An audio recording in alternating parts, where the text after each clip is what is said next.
வணக்கம். இன்றைக்கி இந்த உலகமே உற்றி நோக்கி வருது ஈரானுக்கும் அமெரிக்காவுக்கும் இடையான போர். அமெரிக்காவும் தன்னுடைய கூட்டாளியுமான இஸ்ரேல் ரெண்டு பேரும் ஒன்று சேர்ந்து ஈரான் நாட்டை தாக்கியிருந்தாங்க. இந்த தாக்குதலில் ஈரானுடைய சுப்ரீம் லீடர் அலி கமெனய் கொல்லப்பட்டார். அலி கமெனயினுடைய மரணத்துக்கு நாங்கள் ரிவெஞ்ச் எடுப்போம் அப்படின்னு ஈரான் சொல்லியிருந்தாங்க. வெஸ்ட் ஏஷியாவுக்குள்ள அமெரிக்காவுடைய கூட்டாளிகளான நிறைய அரபு நாடுகள் இருக்காங்க.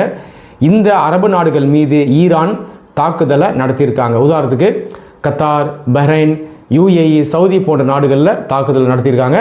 நாங்கள் தொடர்ந்து விடமாட்டோம் அப்படின்னு ஈரானும் சொல்லியிருக்காங்க. அமெரிக்காவும் இஸ்ரேலும் என்ன சொல்லியிருக்காங்கன்னா, நாங்கள் தொடர்ந்து ஈரானை தாக்குவோம், ஈரானில் ஆட்சி மாற்றம் தேவை, அந்த நாட்டில் ஜனநாயகம் இல்லை, பல மக்கள் இந்த அரசால் கொல்லப்பட்டிருக்காங்க அப்படின்னு இவங்க தொடர்ந்து சொல்லிட்டு வராங்க. அது இல்லாமல் ஏற்கனவே அவங்க ஈரான் மேலே வைக்கக்கூடிய பழியை தொடர்ந்து வைக்கிறாங்க. அது என்னென்னா, ஈரான் அணு ஆயுதத்தை டெவலப் பண்ணி இந்த உலகத்தை அச்சுறுத்துது, அதையும் நாங்கள் விட மாட்டோம்.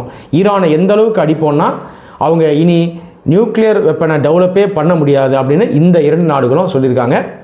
இந்தியாவில் இருக்கிற மக்கள் எல்லாருமே இந்த வாரை தொடர்ந்து பார்த்துட்டு வராங்க. ஆனால் அன்ஃபார்ச்சுனேட்டாக நிறைய மக்களுக்கு இந்த போர் சம்பந்தமான அரசியல் புரிதல் இல்லை. நிறைய பேர் இந்த போரை வெறும் மதத்தை வச்சு பார்க்குறாங்க.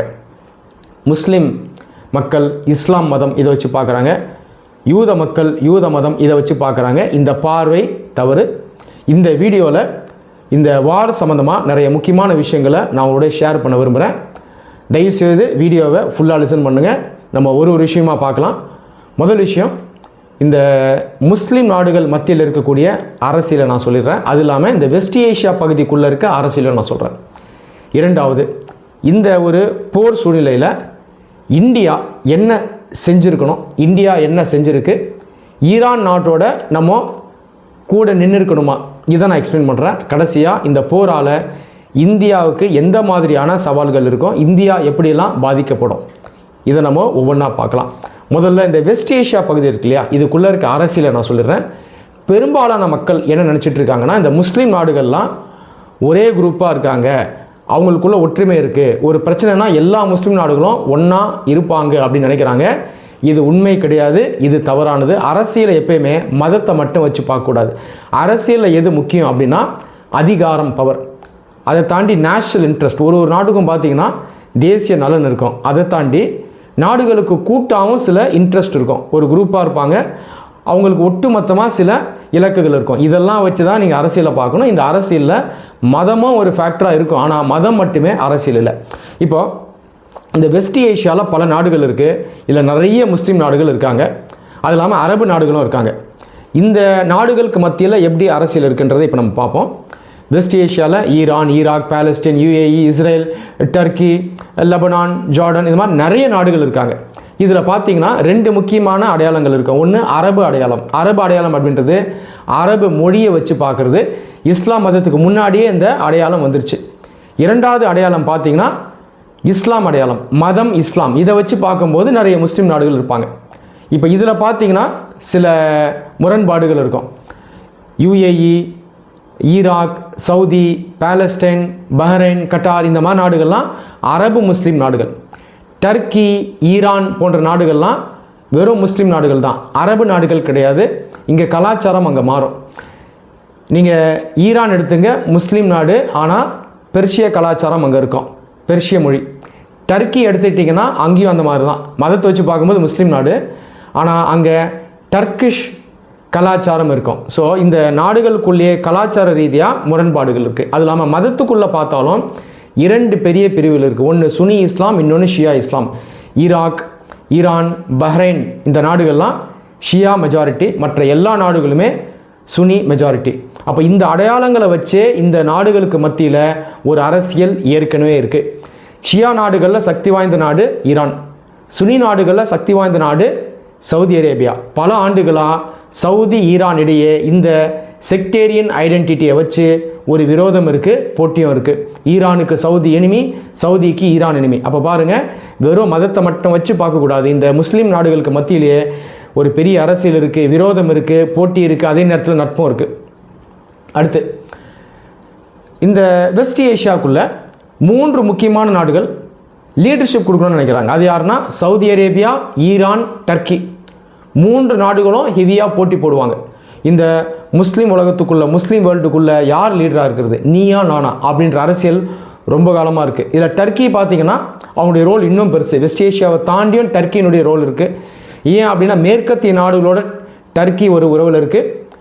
நேட்டோ அமைப்புலேயும் டர்க்கி ஒரு மெம்பராக இருக்குது, அமெரிக்காவுடைய ஒரு கூட்டாளி. அதே நேரத்தில் அமெரிக்காவோட சில பிரச்சனைகளும் டர்க்கிக்கு இருக்குது. அதை தாண்டி டர்க்கி ரஷ்யாவோடையும் ஒரு உறவை வச்சுருக்கு. அது இல்லாமல் டர்க்கி புவியியல் ரீதியாக பார்த்தீங்கன்னா யூரோப்லேயும் வரும், ஏஷியாலையும் வரும். ஸோ இந்த மாதிரி ஒரு அரசியலை நீங்கள் உள்ளே பார்க்குறீங்க. சரி, இந்த வெஸ்ட் ஏஷியாவுக்குள்ளே 2 பெரிய அரசியல் பிரிவுகளை நம்ம ரொம்ப காலமாக பார்க்குறோம். அது என்ன அப்படிங்கிறத சொல்லிடுறேன். ஒரு பிரிவு மேற்கத்திய நாடுகள், அமெரிக்கா, யூகே, ஃப்ரான்ஸ் எல்லாம் இருக்காங்க இல்லையா, நார்த் அமெரிக்கா, யூரோப், இங்கே இருக்கக்கூடிய பெரிய சக்தி வாய்ந்த நாடுகள், இவங்களோட கூட்டாளிகளாக இருக்காங்க. இது யாருன்னா Saudi Arabia, Jordan, Bahrain, Oman, Kuwait, இவங்கெல்லாம் சொல்லலாம். இவங்களோட முக்கிய அடையாளம் அரபு நாடுகள். இவங்க மெயினாக அரபு நாடுகளாக இருப்பாங்க. அது இல்லாமல் இவங்கெல்லாம் சுனி இஸ்லாம் நாடுகளாக இருப்பாங்க. ஸோ 2 அடையாளத்தை நீங்கள் பார்க்கலாம். இங்கேயும் பாருங்கள், மதம் மட்டும் ஃபேக்டர் கிடையாது. இந்த மேற்கத்திய நாடுகள்லாம் கிறிஸ்டின் நாடுகள். ஆனால் அதிகாரத்தை வச்சு பார்க்கும்போது இந்த மேற்கத்திய சக்தி வாய்ந்த நாடுகளும் வெஸ்ட் ஏஷியாவுக்குள்ளே இருக்க அரபு நாடுகளும் கூட்டாளிகளாக இருக்காங்க. சவுதி அரேபியா ரொம்ப காலமாக அமெரிக்காவோட தான் ஃப்ரெண்டாக இருக்குது. அமெரிக்கா, யூகே, ஃப்ரான்ஸோட ஃப்ரெண்டாக இருக்குது. இன்னொரு பக்கம் பார்த்தீங்கன்னா ஈரான், ஈராக், சிரியா போன்ற நாடுகள் ரொம்ப காலமாக ஈஸ்டோட ஃப்ரெண்டாக இருந்தது. இந்த பக்கம் யார் லீடர்ஸ்னு பார்த்தீங்கன்னா ரஷ்யா மெயின் லீடர், அது இல்லாமல் சைனா. இந்த அரசியலை ரொம்ப காலமாக நம்மளால் பார்க்க முடியுது. 1979 இருக்கும், ஈரான் வந்து இந்த பக்கம் இருந்தது, வெஸ்ட் பக்கம் இருந்தது. ஈரான், இஸ்ரேல் எல்லாரும் ஒரே குரூப்பாக இருந்தாங்க. பாருங்கள், 1979 ஈரானில் ஒரு புரட்சி வெடிக்குது, இஸ்லாமிக் ரெவல்யூஷன். இது வெறும் மதத்தை மட்டும் வச்சு பார்க்கக்கூடாது, அரசியலை வச்சு பார்க்கணும். முதல் முறையாக இந்த வெஸ்ட் ஏஷியாவில் ஒரு நாடு இந்த மேற்கத்திய கூட்டணியிலேருந்து வெளியே வந்து என்னுடைய இறையாண்மை எனக்கு முக்கியம், உங்கள் கீழே இருக்க மாட்டேன்னு சொல்லுது. அதுதான் ஈரான். அதுக்கப்புறம் இந்த வெஸ்டர்ன் கண்ட்ரீஸ்க்கு ஒரு பெரிய எனிமியாக ஈரான் மாறுது. அதுக்கப்புறம் ரஷ்யாவோடையும் சைனாவோடையும் க்ளோஸாக ஒர்க் பண்ண ஆரம்பிக்கிறாங்க. ஆனால் இன்றைக்கி இந்த ஈஸ்ட் குரூப் இருக்குது பாருங்கள், ஈராக், ஈரான், சிரியா, இது வீக் ஆயிடுச்சு. ரீசெண்டாக சிரியாவில் ஆட்சி மாற்றம் ஏற்பட்டு சிரியாவும் கிட்டத்தட்ட இந்த வெஸ்ட் பக்கம் போயிடுச்சு. ஈராக் பொறுத்த வரைக்கும் ஒரு காலத்தில் சக்தி வாய்ந்த நாடாக இருந்தது, இன்றைக்கி ரொம்ப வீக்கான நாடாக இருக்குது. ஈராக்கை பெருசாக கணக்கில் எடுக்க முடியாது. அப்போ சிம்பிளாக சொல்லணும்னா வெஸ்ட் ஏஷியாவுக்குள்ள ஒரு பக்கம் ஈரான் மட்டும் தனித்து நிற்குது, இன்னொரு பக்கம் இந்த மேற்கத்திய நாடுகளோடு செயல்படக்கூடிய நிறைய அரபு முஸ்லீம் நாடுகள் இருக்காங்க. இதுதான் இந்த வெஸ்ட் ஏஷியாவுக்குள்ளே இருக்கக்கூடிய பாலிடிக்ஸ். இந்த மேற்கத்திய நாடுகளோடு இருக்காங்க இல்லையா இந்த அரபு நாடுகள், அவங்களோட சேர்ந்து இஸ்ரேலும் இருக்குது. இது ஒரு மாதிரி காம்ப்ளெக்ஸான பாலிடிக்ஸ். நீங்கள் பெரிய லெவலில் பார்த்தீங்கன்னா இஸ்ரேல், அரபு நாடுகள், அமெரிக்கா எல்லாம் ஒன்றா இருப்பாங்க. ஆனால் இஸ்ரேலுக்கும் அந்த அரபு நாடுகளுக்குள்ள ஒரு எனிமிட்டி இருக்குது. அது எதை வச்சுன்னு பார்த்தீங்கன்னா இஸ்ரேல் பாலஸ்தீன் கான்ஃப்ளிக்டை வச்சு. பாலஸ்தீன் ஒரு அரபு நாடு, பாலஸ்தீனுக்கும் இஸ்ரேலுக்கும் பல ஆண்டுகளாக பிரச்சனை இருக்குது. பாலஸ்தீனில் இருக்க நிறைய ஏரியாஸ் இஸ்ரேல் ஆக்குபை பண்ணி வச்சுருக்காங்க. அந்த அடிப்படையில் பார்த்தீங்கன்னா நிறைய அரபு நாடுகள் இஸ்ரேலோட ஒரு விரோதத்தில் இருக்காங்க. இந்த அரபு நாடுகள் பார்த்தீங்கன்னா இஸ்ரேலோட நேரடியாக சண்டவும் போட மாட்டாங்க, ரொம்ப ஃப்ரெண்ட்ஸாகவும் இருக்க மாட்டாங்க. ஆனால் இந்த மேற்கத்திய கூட்டணிக்குள்ளே இவங்க ஒர்க் பண்ணுவாங்க. பாருங்கள் பாலிடிக்ஸ் எந்த அளவுக்கு காம்ப்ளெக்ஸாக இருக்குது. நம்ம நினைக்கிறது மாதிரி வெறும் மத அடையாளத்தை வச்சு நம்ம கணக்கு போட முடியாது. ஸோ இதுதான் வெஸ்ட் ஏஷியாவுக்குள்ளே இருக்கிற பாலிடிக்ஸ். இப்போ அடுத்தது நான் இந்தியாவுக்கு வரேன். இந்தியா இந்த நிலையில் என்ன செஞ்சுருக்கணும்? ஈரானுக்கு சப்போர்ட் பண்ணியிருக்கணுமா, அல்லது இந்த போரில் ஒரு மீடியேஷன் பண்ணி நியூட்ரலாக இந்த போரை வராமல் செஞ்சுருக்கலாமா?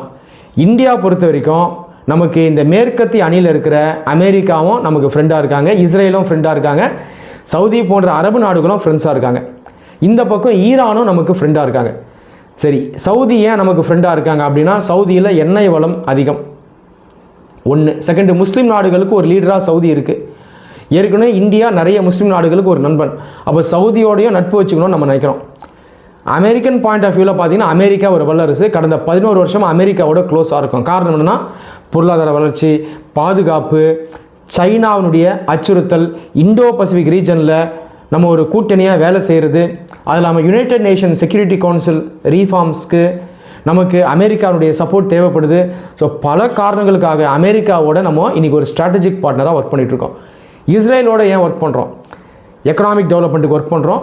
செக்யூரிட்டி, பாதுகாப்பு, இதுலேயும் இஸ்ரேல் ஒரு முக்கியமான பார்ட்னராக இருக்குது. அது இல்லாமல் பயங்கரவாதம்னு வரும்போது இஸ்ரேல், இந்தியா 2 நாடுகளுக்கும் பயங்கரவாதம் ஒரு பொதுவான சவாலாக இருக்குது. அப்போ இந்த நாடுகளும் நமக்கு முக்கியம்தான். இந்த பக்கம் இருக்க ஈரானும் நமக்கு ரொம்ப முக்கியம். காரணம் ஏன் அப்படின்னா 1947 பாகிஸ்தான் நாடு காஷ்மீரில் இருக்கக்கூடிய ஒரு பகுதியை ஆக்கிரமிப்பு பண்ணிருச்சு. அது பேர் பாகிஸ்தான் ஆக்குபைட் காஷ்மீர். அவங்க ஆக்கிரமிப்பு பண்ணலன்னா இன்றைக்கி நம்ம நேரடியாக ஆப்கானிஸ்தானுக்கு ஆக்சஸ் இருக்கும். ஆப்கானிஸ்தான் போயிட்டோன்னா அங்கேருந்து சென்ட்ரல் ஏஷியாவுக்கு போகலாம், யூரோப் வரைக்கும் போகலாம். ஆனால் பாகிஸ்தான் பிளாக் பண்ணிட்டாங்க. அப்போ நம்ம என்ன பண்ணுறோன்னா ஈரான் நாடு வழியாக தான் நம்ம ஆப்கானிஸ்தானுக்கும் சென்ட்ரல் ஏஷியா யூரோப்புக்கெல்லாம் போகிறோம். அப்போது பாகிஸ்தான் விதிச்சிருக்கக்கூடிய இந்த சவாலை மீண்டு வரத்துக்கு ஈரான் நமக்கு ஹெல்ப் பண்ணுது. ஈரானில் ஒரு போர்ட் இருக்குது, சாபஹார் போர்ட். பல ஆண்டுகளாக அந்த சாபஹார் போர்ட் மூலமாக தான் இந்தியாவுக்கு ஆக்சஸ் கிடச்சிட்ருக்கு ஆப்கானிஸ்தான் சென்ட்ரல் ஏஷியாக்கெல்லாம் போகிறது. இரண்டாவது, ஈரானும் பாகிஸ்தானும் நட்பு நாடுகள். கலாச்சாரத்தை வச்சு பார்க்கும்போது ரெண்டும் முஸ்லீம் நாடுகள். அதே நேரத்தில் பாகிஸ்தானை பேலன்ஸ் பண்ணுறதுக்கு ஹெல்ப் பண்ணக்கூடிய ஒரு நாடாக ஈரான் நமக்கு இருக்குது. அதை தாண்டி சவுதியில் இருக்கிற மாதிரி ஈரான்லேயும் எண்ணெய் வளம் அதிகம். பல ஆண்டுகளாக ஈரான் கிட்டது நம்ம ஆயிலை வாங்கிட்டு இருக்கோம். அமெரிக்காவுடைய நட்பு அதிகமானதுனால ஈரான்லேருந்து நம்ம எண்ணெய் வாங்குறத கொஞ்சம் குறைச்சிருக்கோம். அது இல்லாமல் இந்தியா ஒரு நான் அலைன்டு கண்ட்ரி. நம்ம எந்த பக்கமும் சார்பு நிலையில் இருக்க மாட்டோம். அமெரிக்காவோடையும் ஃபுல்லாக சார்ந்துட மாட்டோம், ரஷ்யாவோடையும் ஃபுல்லாக சார்ந்து நிற்க மாட்டோம். நமக்கு எல்லா நாடுகளுமே நமக்கு முக்கியம்தான். இதுலேயும் நீங்கள் பார்த்தீங்கன்னா ஈரானோட நட்பு வைக்கிறது நமக்கு அமெரிக்கா, ரஷ்யா போன்ற நாடுகளை பேலன்ஸ் பண்ணுறதுக்கு யூஸ்ஃபுல்லாக இருக்கும். அதனால் பல காரணங்களுக்காக நம்ம ஈரானோடையும் ஃப்ரெண்டாக இருக்கும். ஸோ இப்படி தான் நிலை இருக்குது. இந்தியா என்ன பண்ணியிருக்கலாம்னா, இந்த போர் வராமல் இருக்கிறதுக்கு சில முயற்சிகள் எடுத்துருக்கலாம். நம்ம மட்டுமே இறங்கி இதை ஸ்டாப் பண்ணியிருக்க முடியாது. ஆனால் குறைஞ்சபட்சம் நம்ம ட்ரை பண்ணியிருக்கலாம். நம்ம ட்ரை பண்ணல. எனக்கு பர்சனலாக இது ஒரு பெரிய டிஸப்பாயின்மெண்ட்டாக இருக்குது. அமெரிக்காவோடையும் ஈரானோடையும் பேச்சுவார்த்தை நடத்தக்கூடிய ஒரு நல்ல பொசிஷனில் நம்ம இருக்கோம். இதை நம்ம யூஸ் பண்ணி ஒருவேளை இந்த போரை வராமல் கூட நம்ம செஞ்சுருக்கலாம். குறைஞ்சபட்சம் ஒரு முயற்சி பண்ணியிருக்கலாம். இதை நம்ம செய்யலை. இது ஒரு நெகட்டிவாக பார்க்குறேன். ஈரான் பொறுத்த வரைக்கும் ஈரான் நமக்கு எப்பயுமே தேவை. இந்தியா போலே ஒரு ஏன்ஷியன் சிவிலைசேஷன், அந்த காலத்தில் வல்லரசாக இருந்த ஒரு நாடு ஈரான்.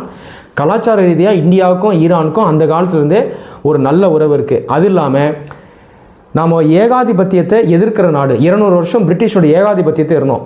நாங்கள் சுதந்திர நாடு, எங்களை நீ ஆக்கிரமிக்காத அப்படின்னு சொல்லி போராடணும். கிட்டத்தட்ட இதே மாதிரி ஒரு நிலைப்பாடு கொண்ட ஒரு நாடு ஈரான்.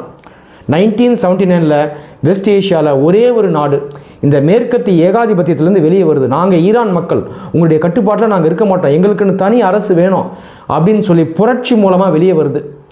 இஸ்லாம் அப்படின்ற மதத்தை அவங்க இதற்கு யூஸ் பண்ணாலும் இதை நம்ம அரசியலாக பார்த்தோம்னா ஏகாதிபத்தியத்தை எதிர்த்த ஒரு நாடு ஈரான். அதை வச்சு பார்க்கும்போது ஈரானை நம்ம மதிக்கணும். நமக்கும் ஈரானுக்கும் காமன் இன்ட்ரெஸ்ட் இருக்குது. அந்த அடிப்படையில் ஈரானை இந்தியா சப்போர்ட் பண்ணியிருக்கலாம். ஈரான்கிட்டையும் நிறைய மிஸ்டேக் இருக்குது. ஈரானில் டெமோக்ரஸி கிடையாது, சொந்த நாட்டு மக்களே அச்சுறுத்துறாங்க, கொன்னும் இருக்காங்க. ஆனாலும் ஏகாதிபத்தியத்தை வச்சு பார்க்கும்போது இந்த மேற்கத்திய ஏகாதிபத்தியத்தை எதிர்த்த ஒரு நாடு ஈரான். அந்த அடிப்படையில் ஈரானுக்கு இந்தியா குறைஞ்சபட்சம் சப்போர்ட் பண்ணியிருக்கலாம். இராணுவ ரீதியாக நான் சொல்ல வரல, டிப்ளமேட்டிக்காக நம்ம ஈரானுக்கு சப்போர்ட் பண்ணியிருக்கலாம். அமெரிக்காவும் இஸ்ரேலும் ஈரான் மேலே வைக்கிற குற்றச்சாட்டு என்னென்னா அணு ஆயுதத்தை உருவாக்குறீங்கன்னு சொல்கிறாங்க. ஆனால் இஸ்ரேல் 1966 அணு ஆயுதத்தை உருவாக்கிருச்சு. அமெரிக்காவுக்கு இஸ்ரேல் வெஸ்ட் ஏஷியாவுக்குள்ளே ரொம்ப தேவை. ஏன்னா இந்த இஸ்ரேல் நாட்டை வச்சு தான் அந்த வெஸ்ட் ஏஷியாவில் அவங்க கண்ட்ரோல் பண்ணுறாங்க. வெஸ்ட் ஏஷியாவில் நிறைய அரபு நாடுகள் இருந்தாலும் இஸ்ரேல் பாலஸ்தீன் பிரச்சனைனால இந்த அரபு நாடுகளுக்கும் இஸ்ரேலுக்கும் ஒரு விரோதம் இருக்குது. இஸ்ரேல் மூலமாக இந்த வெஸ்ட் ஏஷியான்ற பெரிய பகுதியை மேற்கத்திய நாடுகள் லெட் பை அமெரிக்கா கண்ட்ரோல் பண்ணுறாங்க. ஆனால் இன்னொரு பக்கம் ஈரான் இருக்குது. ஈரான் என்ன நினைக்குதுன்னா, மேற்கத்திய நாடுகள் இஸ்ரேல் அப்படின்ற ஒரு நாடை ஏஜென்ட்டாக உள்ளே வச்சுருக்காங்க, ப்ராக்சியாக வச்சுருக்காங்க, சேட்டலைட் ஸ்டேட்டாக வச்சுருக்காங்க. அதை வச்சு இவங்க இந்த பகுதியை கண்ட்ரோல் பண்ணுறாங்க. எனக்கு ஒரு அச்சுறுத்தல் இருக்குதுன்னு ஈரான் நினைக்குது. அதனால் ஈரான் பாயிண்ட் ஆஃப் வியூவில் அணு ஆயுதத்தை டெவலப் பண்ண நினைக்கிறது நியாயம்தான். அணு ஆயுதத்தை நம்ம எப்பவுமே சப்போர்ட் பண்ணக்கூடாது. ஆனால் உள்ளே பார்த்தீங்கன்னா அன்ஃபேராக இருக்குது. ஒரு நாடு ஏற்கனவே டெவலப் பண்ணி வச்சுருக்கு, இது ஈரானுக்கு அச்சுறுத்தலாக இருக்குது. ஆனால் ஈரான் தன்னுடைய வெப்பனை டெவலப் பண்ணுறது மேற்கத்திய நாடுகளுக்கு பிடிக்கல, இஸ்ரேலுக்கு பிடிக்கல. அப்போ இதுக்குள்ளே பார்த்தீங்கன்னா ஒரு நியாயம் இல்லை. ஸோ ரெண்டு பக்கத்தை வச்சு பார்க்கும்போது ஒன்று இஸ்ரேல் தான் கையில் இருக்க நியூக்ளியர் வெப்பன்ஸை விட்டுருணும், அல்லது இன்னொரு நாடு பார்த்தீங்கன்னா டெவலப் பண்ண தான் நினைக்கும். சவுதி அரேபியாவே என்ன சொல்கிறாங்கன்னா, ஈரான் நியூக்ளியர் வெப்பனை டெவலப் பண்ணால் நாங்களும் டெவலப் பண்ணணும்னு சொல்கிறாங்க. பாருங்கள், இவங்களுக்கு ஒரு நியாயம், அவங்களுக்கு ஒரு நியாயம். ஏன்னா சவுதியும் இந்த வெஸ்ட்டோட சேர்ந்து தான் இருக்குது. ஈரான் ஒரு வேளை டெவலப் பண்ணுறாங்கன்னா எங்களுக்கு பாதுகாப்பு இல்லாமல் போவோம் அப்படின்னு சொல்லி மேற்கத்திய நாட்டினுடைய கூட்டணியில் இருக்கக்கூடிய சவுதி அரேபியாவும் சொல்லுது. இப்போ இஸ்ரேலும் அமெரிக்காவும் ஈரானை அட்டாக் பண்ணியிருக்காங்க. ஈரான் மேலே நிறைய தவறுகள் இருந்தாலும் இந்த ஒரு நடவடிக்கையை ஒரு ஏகாதிபத்திய நடவடிக்கையை தான் நான் பார்க்குறேன். சரி, கடைசியாக இந்த ஈரான் இஸ்ரேல் அமெரிக்கா வார் எப்படி இந்தியாவை பாதிக்கும்? கண்டிப்பாக இந்தியாவுக்கு ஒரு சில பாதிப்புகள் ஏற்படும், டைரெக்டாக இல்லைனாலும் இன்டைரக்டாக ஏற்படும். என்ன அப்படிங்கிறத நான் ஒவ்வொன்றா சொல்கிறேன். எப்பெல்லாம் இந்த வெஸ்ட் ஏஷியன் ரீஜனில் பெரிய போர் நடக்குதோ அது முடிஞ்ச உடனே பயங்கரவாதம் தலை தூக்கும். ஏற்கனவே இருக்கிற குரூப்ஸ் பவர்ஃபுல்லாவாங்க. உதாரணத்துக்கு 2003 ஈராக் நாட்டை அமெரிக்காவும் யூகேவும் இன்வேட் பண்ணாங்க. இன்வேஷன் முடிஞ்சதுக்கப்புறம் ISIS அப்படின்ற அமைப்பு வலுப்பெறுது. இன்றைக்கி அது ரொம்ப ஸ்ட்ராங்காக இருக்குது. இப்போ இந்த வார் முடிஞ்சதுக்கப்புறமா இந்த மாதிரி குரூப்ஸ் ஸ்ட்ரெங்தன் ஆகக்கூடிய வாய்ப்பு இருக்குது. அவங்க என்ன எக்ஸ்கியூஸ் கொடுப்பாங்கன்னா, இஸ்ரேலும் அமெரிக்காவும் எங்களை அச்சுறுத்துது, நாங்கள் இந்த பகுதிக்குள்ளே ஸ்ட்ராங்காக இருந்தால் தான் இந்த நாடுகளை நாங்கள் பேலன்ஸ் பண்ண முடியும்னு அவங்க ஒரு ஜஸ்டிஃபிகேஷன் கொடுத்து அதற்கப்புறம் அவங்களுடைய பயங்கரவாதத்தை இங்கே கொண்டு வருவாங்க. இது ஃபஸ்ட்டு சேலஞ்ச். இரண்டாவது, பாகிஸ்தான் இருக்கு இல்லையா, பாகிஸ்தானுமே அமெரிக்காவுடைய கூட்டாளி தான். நிறைய பேர் என்ன நினைக்கிறாங்கன்னா, இஸ்ரேல் ஈரானை தாக்குது, அடுத்தது பாகிஸ்தானை தாக்குதுன்னு நினைக்கிறாங்க. இது தவறு. பாகிஸ்தானுமே அமெரிக்காவுடைய கூட்டாளி. பாகிஸ்தானை இதற்கு முன்னாடி இஸ்ரேல் எதிர்த்திருக்கு, சித்தாந்த ரீதியாக எதிர்த்திருக்கு, பயங்கரவாதத்தை வச்சு எதிர்த்திருக்கு. ஆனால் பாகிஸ்தானை டைரெக்டாக இஸ்ரேல் தாக்குமா அப்படின்னா வாய்ப்புகள் மிக குறைவு. ஏன்னா பாகிஸ்தானுமே இந்த குரூப்பில் தான் இருக்குது, எல்லாரும் ஒரே கேம்பில் தான் இருக்காங்க. இது ரெண்டாவது சேலஞ்ச். புரியுதுங்களா? அப்போது அமெரிக்காவோடையும் இஸ்ரேலோடையும் நம்ம ரொம்ப க்ளோஸாக போகிறதுனால நமக்கு ஆக்சுவலாக இழப்புகள் தான் இருக்குது, நமக்கு பெருசாக லாபம் இல்லை. மூன்றாவது, அமெரிக்காவோட இஸ்ரேலோடையும் கடந்த 11 வருஷமாக ரொம்ப க்ளோஸாக ஒர்க் பண்ணிகிட்டு இருக்கோம். இதனால் ரஷ்யாவுடைய நட்பை கொஞ்சம் கொஞ்சமாக நம்ம இழந்துட்டு வரோம். ரஷ்யா இன்றைக்கும் ஒரு நண்பன் தான், ஆனால் டிஸ்டன்ஸ் அதிகமாக இருக்குது. இல்லை, மிகப்பெரிய ஆபத்து என்னென்னா, கடந்த 6-7 வருஷமாக பாகிஸ்தானோட இப்போ ரஷ்யா க்ளோஸாக ஒர்க் பண்ண ஆரம்பிக்குது. பாருங்கள், நம்முடைய எதிரி நாடு பாகிஸ்தான். ஆனால் பாகிஸ்தான் அமெரிக்காவோட ஃப்ரெண்ட்ஷிப்பில் இருக்குது. அது இல்லாமல் நம்மளுடைய பெரிய நட்பு நாடான ரஷ்யாவும் இன்றைக்கி பாகிஸ்தான் சப்போர்ட் பண்ணுது. பாருங்கள், இது ஒரு மிகப்பெரிய ஒரு பாதிப்பு இந்தியாவுக்கு. இதை மெயின் ஸ்ட்ரீம் மீடியாலையும் சோஷியல் மீடியாலையும் டிஸ்கஸ் பண்ண மாட்டாங்க. இப்போ இந்த மாதிரி இந்தியா சைலண்ட்டாக இருக்குது, அமெரிக்காவோட இஸ்ரேலோடையே ரொம்ப க்ளோஸாக போகுதுன்னா நம்முடைய பொசிஷன் ரொம்பவே வீக்காக இருக்கும், வல்னரபிளாக இருக்கும். நம்ம ஃப்யூச்சரில் ஐசோலேட் ஆகிறதுக்கான வாய்ப்புகள் இருக்குது. இதில் இந்தியா ரொம்ப கேர்ஃபுல்லாக இருக்கணும். இந்தியா ஃப்யூச்சரில் என்ன பண்ணணும்னா எல்லா நாடுகளையும் பேலன்ஸ் பண்ணணும். கண்டிப்பாக ஈரான் நமக்கு முக்கியம், இஸ்ரேலும் முக்கியம், அமெரிக்காவும் முக்கியம், ரஷ்யா முக்கியம். எல்லாரையும் நம்ம பேலன்ஸ் பண்ணணும். ரஷ்யாவுடைய நட்பை கொஞ்சம் கொஞ்சமாக எழுந்துட்டு வரோம், அதை நம்ம விடக்கூடாது. ரஷ்யன் ஃப்ரெண்ட்ஷிப்பை இன்க்ரீஸ் பண்ணணும். இதற்கு முன்னாடி பண்ணியிருக்கோமானா பண்ணியிருக்கோம். காங்கிரஸ் கவர்மெண்ட்டும் பண்ணியிருக்கு, பிஜேபி ஃபஸ்ட்டு கவர்மெண்ட் பண்ணியிருக்கு, வாஜ்பாய் பண்ணியிருக்காரு. மோடி அவர்கள் என்ன பண்ணிட்டாருன்னா இஸ்ரேலோடையும் அமெரிக்காவோடையும் ரொம்ப க்ளோஸாக போயிட்டார். போனதில் ஒரு சில நலன் கிடச்சிருக்கு, இன்னும் ஃபர்தராக ரொம்ப க்ளோஸாக போகக்கூடாது. அது ஒரு பெரிய தவறு. திரும்ப என்ன பண்ணணும்னா பேலன்ஸ் பண்ணணும், ரஷ்யாவோடையும் ஃப்ரெண்ட்ஷிப்பை இன்க்ரீஸ் பண்ணணும். இதற்கான நடவடிக்கைகளை இந்தியன் கவர்மெண்ட் கூடிய விரைவில் எடுக்கணும். இதை நம்ம எடுக்கலை அப்படின்னா பயங்கரவாதம் நமக்கு ஒரு பெரிய சேலஞ்சாக இருக்கும். இந்த பயங்கரவாதம் எங்கே வரும்னா சவுத் ஏஷியாவுக்கு வந்துடும். சவுத் ஏஷியாவில் ஏற்கனவே பாகிஸ்தான் பயங்கரவாதத்தை சப்போர்ட் பண்ணுது. சவுதி அரேபியா பயங்கரவாதத்துக்கு சப்போர்ட் பண்ணக்கூடிய ஒரு நாடு. இதை நிறைய பேர் பேசுகிறதில்ல. ஏழை முஸ்லீம் நாடுகளான ஆப்கானிஸ்தான், பங்களாதேஷ், பாகிஸ்தான்லலாம் பயங்கரவாதத்தை தூண்டக்கூடிய ஒரு நாடு சவுதி. சவுதியுமே அமெரிக்காவினுடைய கூட்டணியில் இருக்குது. பாருங்கள், இந்த அளவுக்கு காம்ப்ளெக்ஸாக பாலிடிக்ஸ் இருக்குது. இப்போ பயங்கரவாதத்தில் இந்தியா பாதிக்கப்படக்கூடாது. ஈரான், ரஷ்யா நமக்கு ரொம்ப தேவை. இவங்களுடைய ஃப்ரெண்ட்ஷிப்பை நம்ம இழக்கக்கூடாது. இந்தியா நம்முடைய பொசிஷனை ஸ்ட்ரெங்தன் பண்ணணும். மதத்தை வச்சு நம்ம பார்க்கக்கூடாது, இந்தியாவுடைய நலனை வச்சு பார்க்கணும், அதிகாரத்தை வச்சு பார்க்கணும், நம்முடைய உரிமைகளை வச்சு பார்க்கணும். இதற்கான நடவடிக்கைகளை இந்தியா கூடிய விரைவில் எடுக்கணும். இந்தியா முடிஞ்ச வரைக்கும் ஒரு மீடியேட்டராக இறங்கி இந்த போரை கூடிய விரைவில் ஒரு முடிவுக்கு கொண்டு வர ஒரு முயற்சியில் எடுக்கணும். நம்ம ஜெயிக்கிறோமோ தோக்குறோமோ முயற்சி எடுக்கணும். முயற்சி எடுத்து வெற்றி பெற்றோம் அப்படின்னா நமக்கும் நல்லது, நமக்கு ஒரு பெரிய பாராட்டு கிடைக்கும் உலக நாடுகள் மத்தியில். எந்த அளவுக்கு இந்தியா துரிதமாக புத்திசாலித்தனமாக செயல்பட போது நம்முடைய தேசிய நலனுக்கு அப்படின்றத நம்ம வெயிட் பண்ணி பார்ப்போம். நன்றி. ஜெய்ஹிந்த்.